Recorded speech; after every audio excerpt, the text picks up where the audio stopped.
Hi students, welcome to learn with SRG.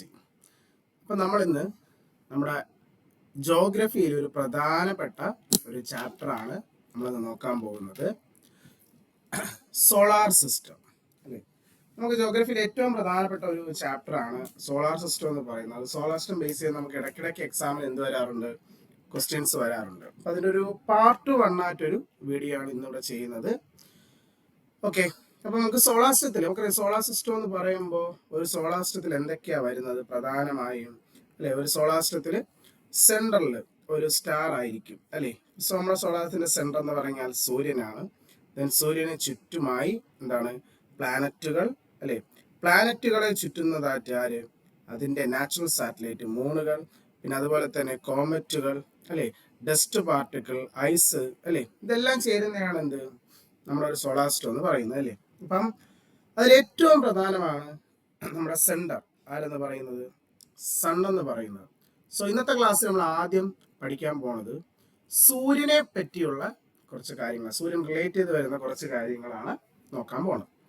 So സെഷനിലോട്ട് start ചെയ്താലോ. First നമുക്ക് സൂര്യന്റെ structure ഒന്ന് പരിചയപ്പെടാം. സൂര്യന്റെ സ്ട്രക്ചർ, നമ്മുടെ സൂര്യനെ 4 ലെയറുകളായിട്ടാണ് തിരിക്കുന്നത്. സൂര്യൻ എത്ര ലേയേഴ്സ് ഉണ്ട്? 4 ലേയേഴ്സ് ആണ് പറഞ്ഞത്. ഏതൊക്കെയാ നോക്കിക്കേ, സൂര്യന്റെ 4 ലേയേഴ്സുകൾ. ഏറ്റവും ഉൾഭാഗം അതിന് നമ്മൾ കോർ എന്ന് പറയും, കോറ്. ദെൻ അത് കഴിഞ്ഞ് വരുന്ന രണ്ടാമത്തെ ഭാഗമാണ് ഫോട്ടോസ്ഫിയർ എന്ന് പറയുന്ന ലെയർ, ഫോട്ടോസ്ഫിയർ. ദെൻ മൂന്നാമത്തെ layer chromosphere. Then outer layer, outer ലെയറിന്റെ പേരാണ് കൊറോണ. ഇങ്ങനെ 4 പാളികളാണ് കേട്ടോ. 4 ലെയറിന്റെ കോറ്, ഫോട്ടോസ്ഫിയർ, ക്രോമോസ്ഫിയർ, കൊറോണ. ഇങ്ങനെ 4 ലെയറായിട്ടാണ് നമ്മൾ സൂര്യനെ തിരിച്ചിട്ടുള്ളത്. ഇതില് 2 ലെയറുകൾ നമുക്ക് കാണാൻ സാധിക്കും. സൂര്യന്റെ 2 ലെയർ നമുക്ക് എന്ത് ചെയ്യാൻ പറ്റും, കാണാൻ സാധിക്കും. അതിലൊന്നാണ് ഫോട്ടോസ്ഫിയർ, രണ്ടാണ് കൊറോണ. ഈ 2 ലെയർ നമുക്ക് കാണാം. ഇതിലിപ്പോ നമ്മള് സാധാരണ നമ്മൾ സൂര്യനെ നോക്കുമ്പോൾ, സൂര്യനെ നോക്കിയിട്ടുണ്ടായിരിക്കുമല്ലോ അല്ലേ? അപ്പൊ സൂര്യനെ നോക്കുമ്പോൾ എന്താ കാണുന്നത്, അതിന്റെ അകത്ത് സൂര്യന്റെ ഉള്ളിൽ എന്തോ കിടന്ന് തിളങ്ങുന്നതായിട്ട് കാണാം, അല്ലേ? എന്ന് പറഞ്ഞാൽ നമ്മൾ കാണുന്ന സൂര്യന്റെ ഒരു ഷൈനിങ് സർഫസ് ആണ്, അല്ലേ? The shining surface of the sun is called photosphere. അതൊരു ക്വസ്റ്റ്യൻ ആണ് കേട്ടാ. സൂര്യന്റെ ഷൈനിങ് സർഫസിനെ കേട്ടാ, shining surface of the sun is called ഏതാണ്?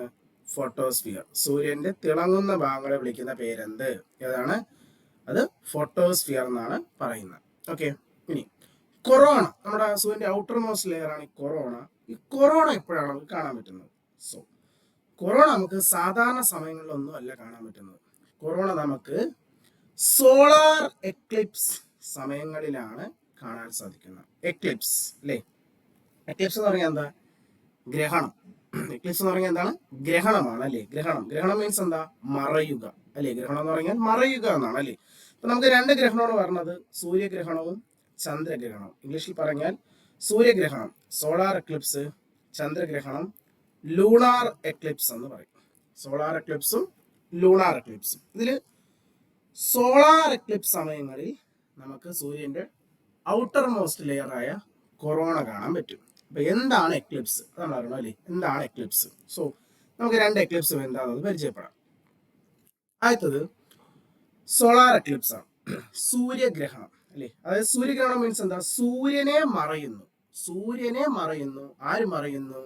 ഫിഗർ നോക്കിക്കേ, സൂര്യനെ ചന്ദ്രൻ മറയുന്നു കേട്ടാ. സൂര്യനെ ആര് മറയുന്നു? ചന്ദ്രൻ. എന്ന് പറഞ്ഞാൽ ആർക്കിടയിൽ?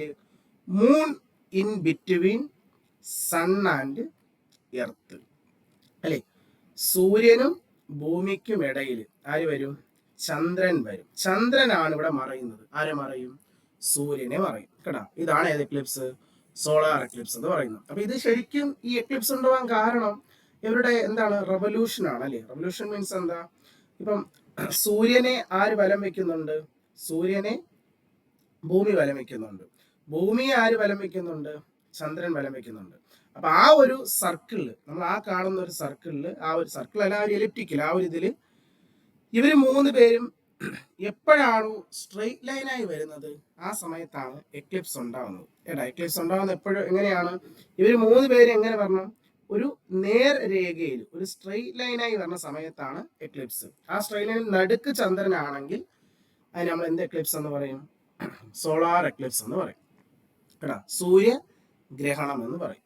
ഇനി ഈ ഗ്രഹണ സമയത്ത് ഇപ്പൊ നമ്മൾ ഗ്രഹണ സമയത്ത് നമ്മൾ നോക്കി, നമ്മൾ ഗ്രഹണം കണ്ടിട്ടുണ്ട് അല്ലേ? നമ്മൾ സോളാർ എക്ലിപ്സ് നമ്മൾ കണ്ടിട്ടുണ്ട്. നമ്മൾ കണ്ടിട്ടുള്ളത് എങ്ങനെയാ?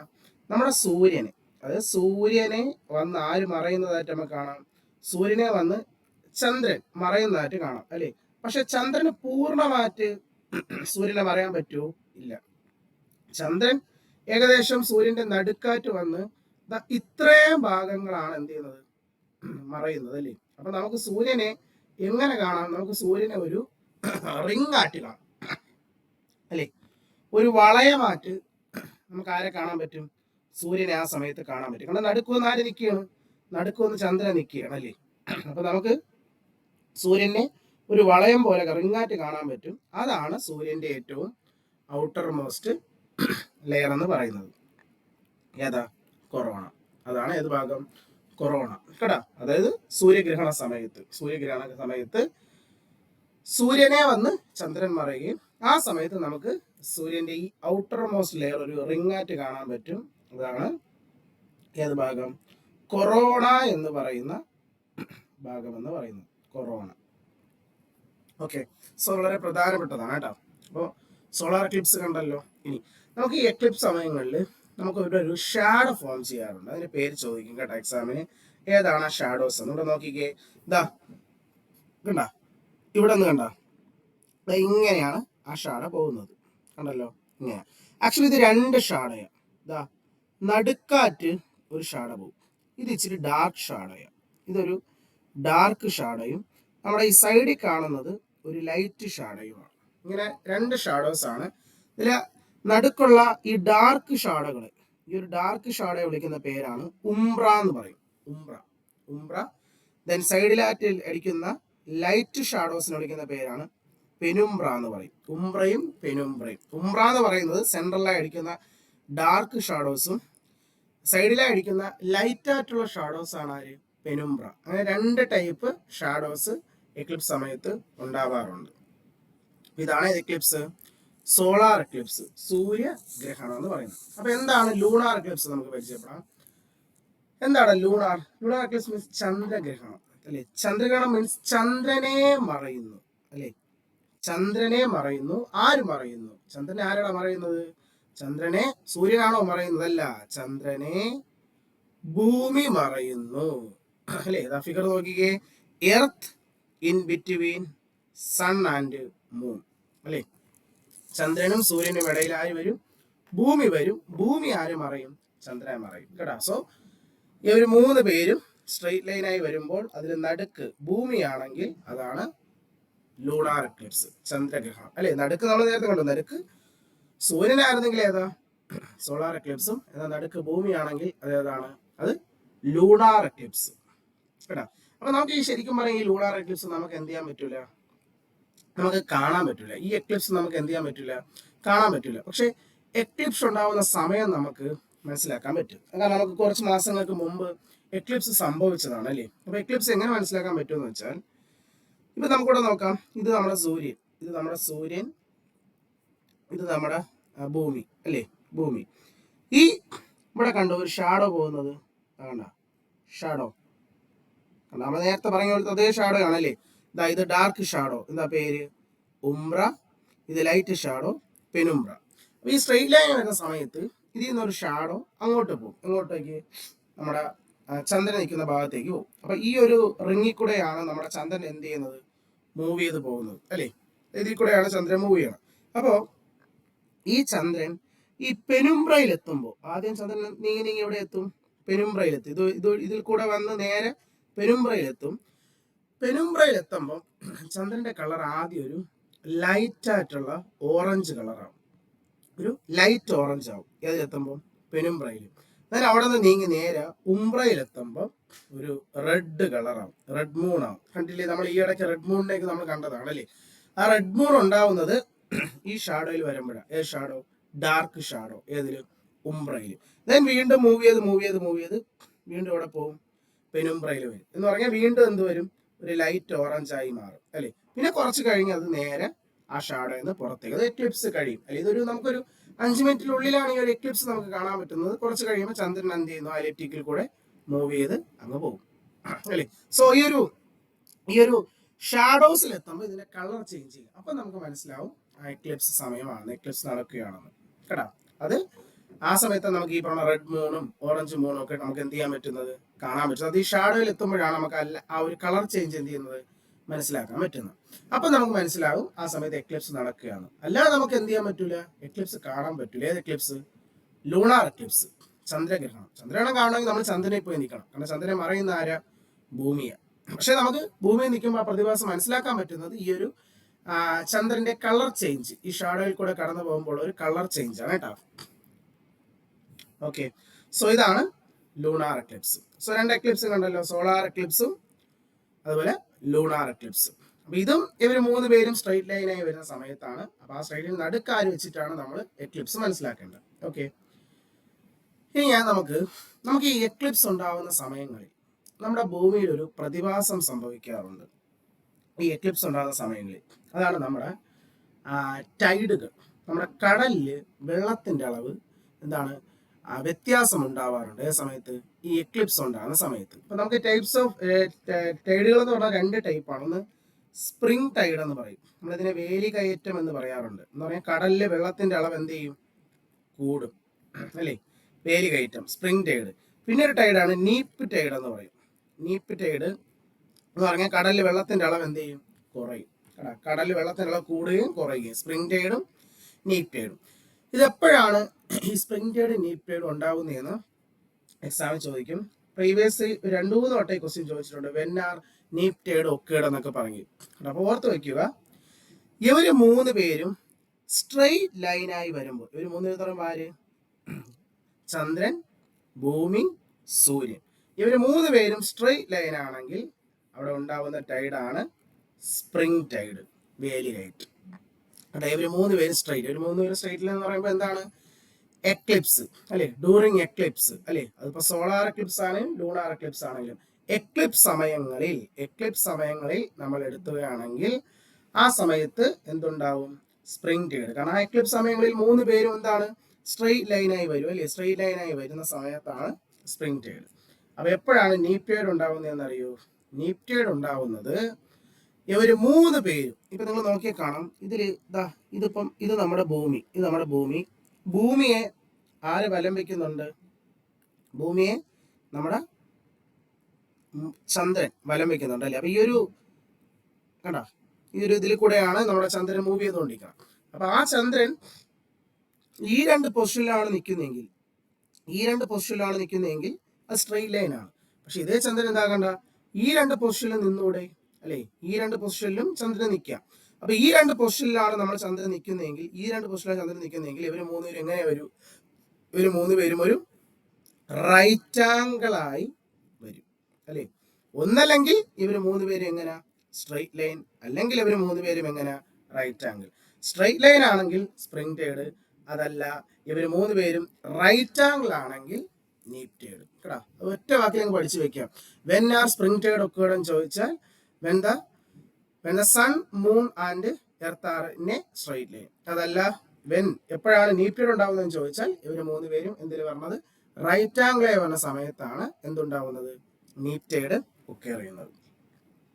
ഓക്കെ, ഇത് ആക്ച്വലി ചന്ദ്രന്റെ പൊസിഷൻ വെച്ചിട്ടാണ് നമുക്ക് ഇത് എന്ത് ചെയ്യാൻ പറ്റുന്നത്, മനസ്സിലാക്കാൻ സാധിക്കുന്നത്. സോ അങ്ങനെ 2 ടൈഡ് ഉണ്ട് കേട്ടോ. സോ ഇത് കൃത്യമായി നോട്ട് ചെയ്ത് വെക്കുക. ഇത് എക്സാമിന് ചോദിക്കാറുണ്ട്. സ്പ്രിംഗ് ടൈഡും നീപ്പ് ടൈഡും, വേലി കയറ്റവും വേലി ഇറക്കവും. ഇനി നമുക്ക് ഒരു സാധനം കൂടി ഇത് നമുക്ക് പഠിക്കാനുണ്ട്. അതായത് ഇപ്പൊ നമ്മൾ പഠിച്ചിട്ടുണ്ട്, നമ്മുടെ സൂര്യനെ ആര് വലം വെക്കുന്നുണ്ട്? നമ്മുടെ ഭൂമി വലം വെക്കുന്നുണ്ട് അല്ലെ, എർത്ത് വലം വെക്കുന്നുണ്ട്. ഈ വലം വെക്കുന്ന ഈ ഒരു ഇത് കണ്ടോ, നമ്മുടെ ഈ ഒരു ഓർബിറ്റ്, അതിന് ഓർബിറ്റിലാണല്ലോ പറഞ്ഞ. ഈ ഓർബിറ്റിൽ എന്ത് ഷേപ്പാ? ഇത് സർക്കിൾ ആണോ? അല്ല. ഇതെന്താണ്? ഇത് എലിപ്റ്റിക്കൽ ഷേപ്പാണ് അല്ലേ. നമ്മുടെ എലിപ്റ്റിക്കൽ ഷേപ്പിലാണ് ഈ ഒരു ഇതിരിക്കുന്നത്. അപ്പോ സൂര്യനും ഭൂമിയും തമ്മിലുള്ള ഡിസ്റ്റൻസ് എല്ലാ ദിവസവും എന്തായിരിക്കൂല, തുല്യമായിരിക്കൂല അല്ലെ. വ്യത്യസ്തമായിട്ടൊരു ഡിസ്റ്റൻസ് ആണ് ആരൊക്കെ തമ്മിൽ, സൂര്യനും അതുപോലെ തന്നെ ഭൂമിയും തമ്മിൽ. അപ്പം ഈ ഒരു വർഷത്തിൽ നമുക്കറിയാം, ഈ ഒരു ഓർബിറ്റിൽ ഒരു സൈക്കിൾ കംപ്ലീറ്റ് ചെയ്യുമ്പോൾ നമുക്ക് ഒരു വർഷം ഉണ്ടാവുന്ന അല്ലേ, ഒരു വർഷം ഉണ്ടാവുന്ന. അപ്പൊ ആ ഒരു വർഷത്തിൽ ഏതോ ഒരു ദിവസം സൂര്യനും ഭൂമിയും ഏറ്റവും അടുത്തും വരും, ഏതോ ഒരു ദിവസം സൂര്യനും ഭൂമിയും ഏറ്റവും ഫാർ ഡിസ്റ്റൻസിലും വരും അല്ലേ. അത് ഏതൊക്കെയാണ് ആ ദിവസം എന്നാണ് നമ്മുടെ ചോദ്യം. സോ ഏത് ദിവസമാണ് സൂര്യനും ഭൂമിയും ഏറ്റവും അടുത്ത് വരുന്ന ദിവസം എന്ന് അറിയോ? സൂര്യനും ഭൂമി ഏറ്റവും ക്ലോസ് ആയി വരുന്ന ദിവസം ജാനുവരി 3-ാം തീയതിയാണ്.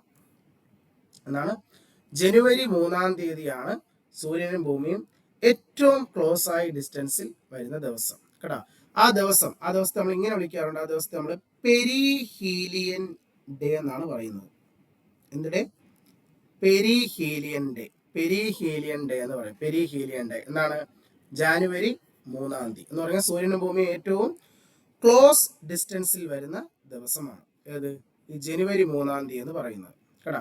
പിന്നെ ആ ദിവസത്തെ ഡിസ്റ്റൻസ് എന്ന് പറയുന്നത്, അതൊരിക്കൽ എക്സാമിന് ചോദിച്ചു, 147.1. ചില ബുക്കുകളിൽ 147.5 എന്നും കാണും. സോ അത് അറേഞ്ച് പഠിച്ചാൽ മതി. 147, 147.5, 147.1 മില്യൺ കിലോമീറ്റർ ആണ് ആ ഒരു ദിവസത്തെ എന്തെന്ന് പറയുന്നത്? ഡിസ്റ്റൻസ് എന്ന് പറയുന്നത് 147.5. അതാണ് പെരിഹീലിയൻ ഡേയുടെ ഡിസ്റ്റൻസ്, ജാനുവരി 3. ഇനി സൂര്യനും ഭൂമിയും ഏറ്റവും ഫാർ ഡിസ്റ്റൻസിൽ വരുന്ന, ഏറ്റവും അകന്ന് വരുന്ന ദിവസം വരുന്നത് അത് ജൂലൈ ആണ്. ജൂലൈ മാസത്തിലെ 4-ാം തീയതി, ജൂലൈ 4. ജൂലൈ 4-നാണ് സൂര്യനും ഭൂമിയും ഏറ്റവും എന്താണ് ഫാർ ഡിസ്റ്റൻസ് ആണ്. ആ ദിവസം നമ്മൾ പറയും അപ്ഹീലിയൻ ഡേ എന്ന് പറയും. നേരത്തെ നമ്മൾ കണ്ട പെരിഹീലിയൻ ആണെങ്കിൽ ഇത് അപ്ഹീലിയൻ ഡേ. അത് ജൂലൈ 4, ജനുവരി 3, ജൂലൈ 4. ദെൻ ആ ദിവസത്തെ ഡിസ്റ്റൻസ് എന്ന് പറയുന്നത് 152.5 മില്യൺ കിലോമീറ്റർ. ചില ബുക്കിൽ 152.1 കാണും. അപ്പൊ ഈ ഫിഗറിൽ 152 ആണല്ലോ. സോ 152 ആ റേഞ്ച് പഠിച്ചാൽ മതി. 147, 152 കേട്ടോ. സോ ഏറ്റവും ക്ലോസ് ഡിസ്റ്റൻസ് പറഞ്ഞത് 147.5, ഏറ്റവും ഫാർ ഡിസ്റ്റൻസ് പറഞ്ഞത് 152.5 കിലോമീറ്ററുമാണ്.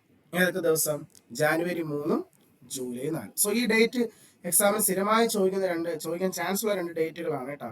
ഈ ജനുവരി 3, ജൂലൈ 4 കൃത്യമായിട്ട് എന്ത് ചെയ്യുക? നോട്ട് ചെയ്ത് വെച്ച് പഠിക്കുക. ഓക്കെ.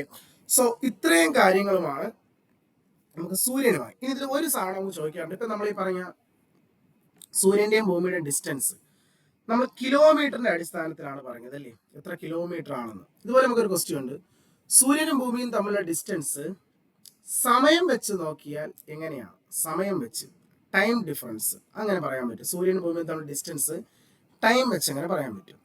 അത് നമുക്ക് പറയാൻ പറ്റുന്നത് നമ്മുടെ സൂര്യന്റെ പ്രകാശം, സണ്ണിന്റെ ലൈറ്റ് ഭൂമിയിൽ എത്താൻ എടുക്കുന്ന സമയം എത്രയെന്നറിയോ? സൺലൈറ്റ് എർത്തിൽ റീച്ച് ആവാൻ എടുക്കുന്ന സമയം, സൺലൈറ്റ് എർത്തിൽ റീച്ച് ആവാൻ എടുക്കുന്ന സമയം എന്നുള്ളത് 500 സെക്കൻഡ്സ് ആണ്. എത്രയാണ്? അത് ഇമ്പോർട്ടൻ്റ് ആണ്. 500 സെക്കൻഡ്. അഥവാ മിനിറ്റിലാണെങ്കിൽ 8.3 മിനിറ്റ് എന്ന് പറയും. 8.3 ശ്രദ്ധിക്കണം കേട്ടോ. കാരണം 480 സെക്കൻഡ് ആകുമ്പോൾ അത് 8 മിനിറ്റ് ആയി. പിന്നെ നമുക്കുള്ളത് 20 സെക്കൻഡാണ് ബാലൻസ് അല്ലേ. അത് 20/60 എന്ന് എടുക്കണം. കാരണം സമയമാണല്ലോ എടുക്കുന്നത്. അപ്പൊ അങ്ങനെയാണ് കേട്ടോ. 0 വെട്ടിക്കളെങ്കിൽ 8.2 എന്ന് എടുക്കരുത് കേട്ടോ. 20/60 അപ്പൊ 1/3. അപ്പൊ അതിന് 8.3 മിനിറ്റ് നമുക്ക് എടുക്കാൻ പറ്റും കേട്ടോ. എത്ര സെക്കൻഡ്സ്?